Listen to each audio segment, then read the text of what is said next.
নমস্কার বন্ধুরা, আজ আমি চলে এসেছি নতুন একটা রেসিপি নিয়ে। বাড়িতে একটা লাউ রয়েছে, তাই ভাবলাম আজ লাউ দিয়ে কিছু বানানো যায়। কারণ বাচ্চারা না সবজি একদম খেতে চায় না। এমনি লাউয়ের যদি তরকারি বা লাউ ঘন্ট করি, এরা কিন্তু খেতেই চায় না। তাই ভাবছি বাচ্চাদের কথা মাথায় রেখে ভাবছি লাউ দিয়ে এমন কিছু বানাবো যেটা ওরা খুশি মনে খেয়ে নেবে। আজকে আমি বানাবো লাউয়ের পরোটা। লাউ দিয়ে লাউটাকে আমি ছুলে নিই, চোখলাটা ছুলে তারপর কেটে নেবো পিস পিস করে। আমি লাউটাকে ভালো করে লাউ চোখলাটাকে ছুলে নিয়েছি। আপাতত আমি হাফ লাউ নিয়ে দেখছি কতটা হয়। এবার আমি এটাকে গেটারে ঘষে নেবো। গেটারে এটাকে ভালো করে ঘষে নেবো, দেখি কতটা হয়। না হলে বাকি লাউটাও আমি দিয়ে দেবো। ঘষলে পরে বোঝা যাবে যে কতটা হচ্ছে। যে করছি বন্ধুরা, এই যে আমার লাউটা কোড়ানো হয়ে গেছে। দেখুন দেখুন লাউ থেকে কতটা জল বেরিয়েছে। লাউতে প্রচুর পরিমাণে জল থাকে, তাই আমি ভাবলাম আগে পুরটা বানানোর আগে আটাটা মেখে নিই। আমি কিন্তু এটা আটা নিয়ে নিয়েছি। আটার বদলে ময়দা দিয়েও করা যায়। যেহেতু আমি বাচ্চাদের জন্য করব, তো আমি ময়দাটা খাওয়াতে খুব একটা পছন্দ করি না। আমি আটা নিয়ে নিয়েছি। আটার মধ্যে দিয়ে দেবো পরিমাণ মতো নুন, আর দিয়ে দেবো জোয়ান। হাতে তালুতে ঘষে অল্প একটু জোয়ান আমি দিয়ে দিলাম। আর দিয়ে দেবো একটুখানি কসৌরি মেথি। এটাও আমি হাতের মধ্যে ঘষে মধ্যে দিয়ে দিলাম। এটা দিয়ে নাড়াচাড়া করে নেবো। দিয়ে আমি এই জলটা দিয়ে মাখবো। বাকি যেটুকুনি জল লাগবে সেটা আমি প্লেন জল দেব। এই জলটাকে আমি আগে দিয়ে দেব।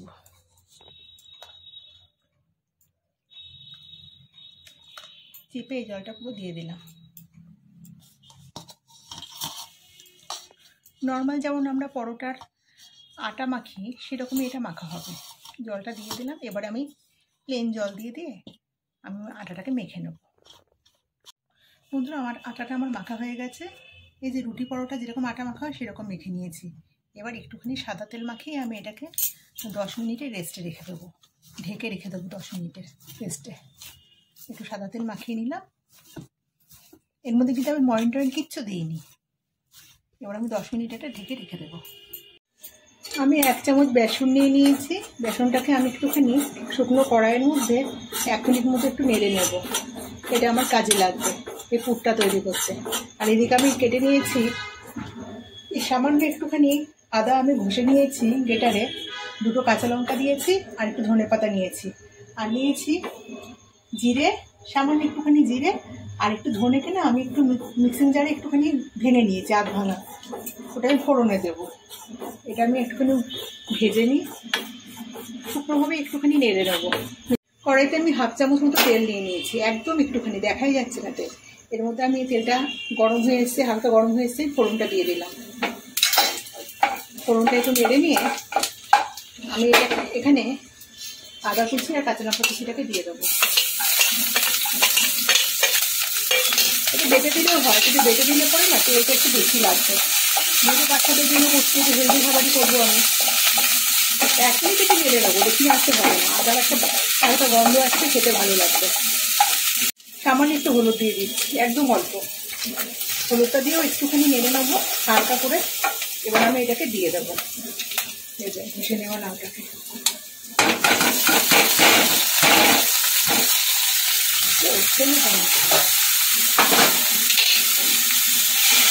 এখন আমি নুন দিইনি, কিন্তু তাতেই লাউ থেকে কত জল বেরিয়ে গেল, যে জলে আমার মোটামুটি আটা মাখা হয়ে গেছে। এবার আমি এখানে পরিমাণ মতো নুনটা দিয়ে দেবো। গ্যাসটা একদম সিম করে রেখেছি।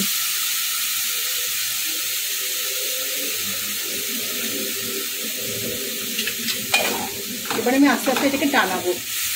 গ্যাসটা সিম করে রেখে এটাকে টানাতে থাকবো। এটা জলটা মোটামুটি অনেকটা টেনে এসছে। এবারে আমি এর মধ্যে সামান্য একটু চিনি দেবো। আমি সব রান্নাতেই অবশ্যই চিনি দিই ব্যালেন্স করার জন্য। আর দিয়ে দেবো 1 চামচ ধনে পাতাটা। ধনে পাতাটা দিলে না খেতে বেশ ভালো লাগবে। আমি এটা নিরামিষ বানাচ্ছি। যারা আপনারা আমিষ বানাবেন তারা এর সাথে পেঁয়াজ কুচি, তারপরে রসুন কুচি সব কিছু দেবেন। কিন্তু আমি এটা নিরামিষ বানাচ্ছি বলে আমি সমস্তগুলো দিলাম না, নাহলে আমি ওগুলো দিয়েও বানাই। এবার আমি এই ভেজে রাখা বেসনটাকে একটু ছড়িয়ে দেবো, নাহলে কিন্তু টানটা আসবে না। চুরচুর করছে তো। কাঁচা বেসন দিলে কিন্তু স্বাদটা একদম বাজে হয়ে যাবে, স্বাদটা একদমই ভালো হবে না। তাই শুকনো কড়াইয়ে বেসনটা নেড়ে নিলে পরে কিন্তু স্বাদটা অনেক ভালো হয়। আমি অল্প অল্প করে দেবো আর নাড়বো। আমার কিন্তু পুরো মোটামুটি রেডি। আমি এই যে আটাটাকে পুরো লেচি কেটে নিয়েছি, আর আমি এই যে গোল গোল করে বাটির মতো করে নেবো। এদিকে আমার পুরটাও ঠান্ডা হয়ে গেছে, একটু বড়ো সাইজের এইভাবে একটু বাটির মতো করে নেবো। আমি আমার ছোলার ডালের ডালপুরি, তারপরে আপনার কী বলে মুগ ডালের মিনি কচুরিতে আমি দেখিয়েছি কীভাবে পুর ভরতে হয়, আমি ডিটেলসে দেখিয়েছি। তবু আরেকবার দেখিয়ে দিচ্ছি আপনাদেরকে। আমি একটু বেশি করে পুর দিই, তো ওই জন্য আমি বাটিটা একটু বেশি করে বড় করেই করি, কারণ যেটার খাবার এটা হচ্ছে লাউয়ের আপনার পরোটা। এবার লাউয়ের পুরটা যদি আমি বেশি করে না দিই তাহলে কি ভালো লাগবে? এবারে এই মুখটাকে পুরো মেরে দেবো, তারপরে সবগুলোকে ধরে একটু উঁচু করে নিতে হবে, এইভাবে পাকিয়ে নিতে হবে। পাকিয়ে নিয়ে আবার চেপটে দিলে পরে এবার হালকা হাতে বেললে পরে একটুও বেরোবে না, একটু ফাটবে না, বেরোবে না। আমি একটা থালার মধ্যে একটু আটা ছড়িয়ে নিয়েছি যাতে আটকে না যায়। এবার একটা একটা করে আমি সবগুলোকে পুর ভরে রেখে দেবো। বন্ধুরা, আমার সবগুলো তো পুর ভরা হয়ে গেছে। এবার আমি বেলে নেব।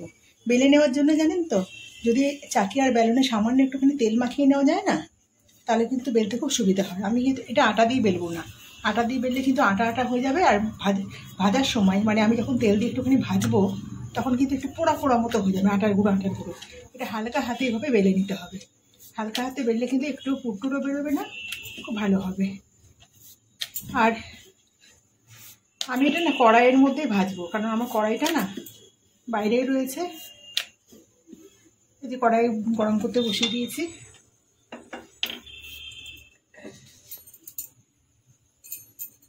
ভাজবো মানে কি, সেঁকবো আমি। আর যেহেতু বাচ্চাদের জন্য করছি সেখানে আমি পুরো ভাজবো না। এগুলো লুচির মতো ভাজাও যায়, কিন্তু আমি ভাজবো না, অনেক তেল পেটে চলে যাবে। ওই যে আরেকটা বেলে নিচ্ছি। এই যে আমি অল্প করে তেল দিয়ে, আমি এটাকে রিফাইন অয়েল দিয়ে অল্প অল্প করে তেল দিয়ে আমি এটাকে সেঁকে নেব, পরোটা ভাজার মতো ভেজে নেব। আমার কড়াইটার মধ্যে খুব করতে অসুবিধা হচ্ছে, কারণ আমি কড়াই করে অভ্যস্ত নই তো। কিন্তু চাটুটা আমার এঁঠোতে নামানো, আর সারাদিন বাসন মাজতে কার ভালো লাগে বলুন? চাটি ঠান্ডা পড়ে গেছে। এটা পুরো ফুলবে, কিন্তু পুরো ফুলবে। এই দেখুন, এটা পুরো একদম লুচির মতো ফুলবে।